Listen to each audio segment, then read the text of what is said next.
So waktu tu dia masih berpakaian lah. Dah separuh tak berpakaian lah. Dah separuh. Lepas tu saya cakap, masih nak teruskan ke lagi dengan urutan? Saya terus dia cakap dengan dia macam tu. Sebab saya tak nak buang masa. Dia kata tak apa. Tapi untuk rawatan hari ni dia bayar. Oh, so dia tak teruskan urutan? Tak teruskan urutan. Dan in fact dia bagi saya tips. Mungkin dia tahu dia bersalah kot. Ya. Kalau saya keluar, saya cakap apa yang berlaku, kan dia malu. Betul. Dan sebenarnya saya pun ada juga perasaan cuak tu juga. Sebab kita dah tahu dia pun peguam kan, buat saman kita pula kan. Sebab hidung dia sampai berdarah kan.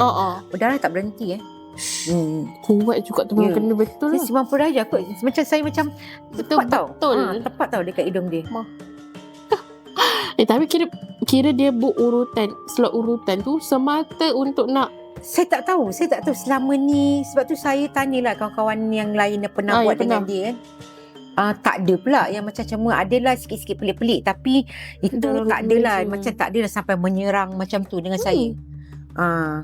Itu saya memang jadi macam okey, dalam dunia ni sebenarnya tak semua yang selamat walaupun awak bawa perempuan je. Itu kekal sampai sekarang tau. Jadi macam sebab pernah terjadi dekat dengan dekat spa baru-baru ni juga. Baru-baru ni tak baru-baru lah. 2 tahun lepas lah. Apa? Lebih kurang? Dia bukan macam tu. Dia bukan serangan macam tu. Tapi perkataan yang menyuruh buat benda-benda yang macam tu. Dia secara sampai terapis menangis lah. Yalah. Jadi